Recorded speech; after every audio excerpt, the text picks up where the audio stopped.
श्री गणेश पुराण क्रीडाखंड अध्याय 7 ते 8।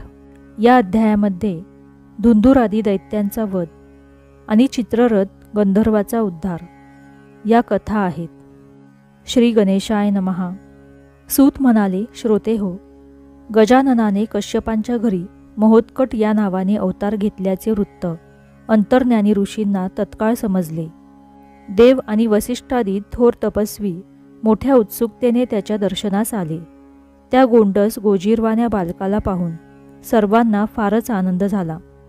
तो अदितीला म्हणाला, देवकार्यासाठी अवतरलेला हा महागणपती आहे। तू याची विशेष काळजी घे, याचे नीट पालन पोषण कर। मग ते सुखाने आपापल्या स्थानी गेले। राक्षसांनाही महोत्कटाचे जन्मरहस्य कळले होते। हा वैरी पुढे त्रासदायक ठरेल म्हणून ते आधीपासूनच त्याच्या नाशासाठी उद्युक्त झाले। योग्य संधीची वाट पाहू लागले। एके दिवशी कश्यप नदीवर गेले होते। अदिती होमाची सिद्धता करत होती। महोत्कट पाळण्यात निजला होता। त्याच्या आजूबाजूला कोणी नाही हे पाहून विरजा नावाची एक राक्षसी स्त्री रूपाने तेथे आली। तिने महोत्कटास गिळून टाकले तर काय आश्चर्य, तिच्या पोटातून असह्य कळा येऊ लागल्या। तिला चालताही येईना। ती जमिनीवर गडाबडा लोळू लागली। महोत्कटाने महिमासिद्धीने आपला देह विशाल करून तिचे पोट फाडले आणि तो सुखरूप बाहेर आला। मोठी किंकाळी मारून ती गतप्राण झाली। विरजेची किंकाळी ऐकून अदिती पाळण्यापाशी धावली।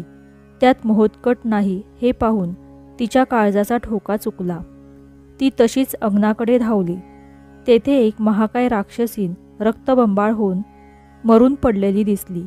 तिच्या उरावर बसून महोत्कट मजेने हसत खेळत होता। ते दृश्य पाहून अदितीच्या अंगावर भीतीने शहारे आले। तिने कसेबसे स्वतःला सावरले। धावत जाऊन त्याला उराशी कवटाळले। तिला रडू आवरत नव्हते। महोत्कट रक्ताने माखला होता। तिने त्याला ऊन पाण्याने आंघोळ घातली। विरजा राक्षसीन दृष्ट हेतूने आलेली होती, पण गणपतीच्या हातून मरण आल्यामुळे तिला मुक्ती मिळाली। कश्यप घरी आले।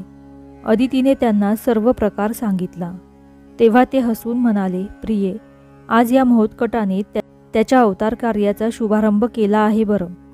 असे प्रसंग वारंवार येण्याची शक्यता आहे। तू याच्याकडे जराही दुर्लक्ष करू नकोस। त्यांनी आपल्या पुत्रावर शांती संस्कार केले आणि त्याच्या रक्षणासाठी गणपतीची प्रार्थना केली। विरजेच्या निधनाचे वृत्त कळताच उद्धत आणि धुंधुर हे दोन दैत्य कश्यपांच्या आश्रमात आले। ते पोपटांच्या रूपाने बागडू लागले। महोत्कटाचे त्यांच्याकडे लक्ष गेले। त्याने आईपाशी हट्ट धरला, ते पोपट मला खेळायला दे। अदिती त्याची समजूत काढू लागली, पण तो ऐकेना। तेव्हा ती कंटाळून घरात गेली। ते पाहून दोन्ही पोपट धिटाईने त्याच्यापाशी गेले। लहानग्या महोत्कटाने झडप घालून दोघांनाही पकडले। ते सुटकेसाठी धडपड करू लागले। त्याच्या हातावर चोचींनी प्रहार करू लागले। तेव्हा त्याने रागाने दोघांनाही जमिनीवर आपटून ठार केले। मरताना ते मूळ स्वरूपात प्रकट झाले। आपल्या पुत्राचा तो पराक्रम पाहून कश्यप आणि अदितीला पुन्हा एकदा आश्चर्याचा धक्का बसला। तेवढ्यात इंद्र प्रकट झाला। त्याने महोत्कटाला जवळ घेतले, त्याचे कौतुक केले। तो म्हणाला, ऋषीवर्य, ज्यांच्या पुढे मी स्वतः हात टेकले त्या उद्धत आणि धुंधुर या दैत्यांना तुमच्या पुत्राने लीलया मारलेले पाहून मला किती आनंद झाला आहे हे मी सांगू शकत नाही। या घटनेनंतरची 4 वर्षे सुरळीत गेली। कोणताही अनुचित प्रकार घडला नाही। एकदा सोमवती अमावस्येनिमित्त अदिती महोत्कटाला घेऊन एका सरोवरावर स्नानासाठी गेली होती। त्याला काठावर बसवून ती पाण्यात प्रवेशली। तिचे लक्ष नाही असे पाहून तोही पाण्यात उतरला। त्याला पोहता येत नव्हते। त्याच्या नाकातोंडात पाणी जाऊ लागले। वर येण्यासाठी तो जोराने हातपाय हलवू लागला। तेवढ्यात एका मगराने त्याचा पाय धरला आणि त्याच्या आतमध्ये ओढत नेऊ लागला। महोत्कटाने ओरडण्यास सुरुवात केली, आई धाव, कोणीतरी मला पाण्यात ओढत आहे। ते ऐकून अदिती घाबरली। तेथे जमलेली अन्य मंडळी घाबरली। कोणाला काहीच करता येईना। सर्वजण हतबल होऊन समोरचे दृश्य पाहत होते। अदिती मोठ्याने रडून आक्रोश करू लागली. तेव्हा महोत्कटाने प्रयत्नांची शर्थ करून आपला पाय सोडवून घेतला आणि त्या मगराला उंच भिरकावले. जमिनीवर आदळताच तो महाकाय जलचर गतप्राण झाला. त्याच्या देहातून एक सुंदर गंधर्व प्रकट झाला. त्याने महोत्कटाला वंदन केले व म्हणाला, देवा, आज तुझ्यामुळेच माझा उद्धार झाला. मी तुझा अत्यंत आभारी आहे. मी चित्ररथ नामक गंधर्व आहे. माझ्या विवाहाला देव, ऋषी असे अनेक मान्यवर उपस्थित होते. त्या प्रसंगी भृगुऋषींच्या स्वागतात काही उणीव राहिली म्हणून ते संतापले.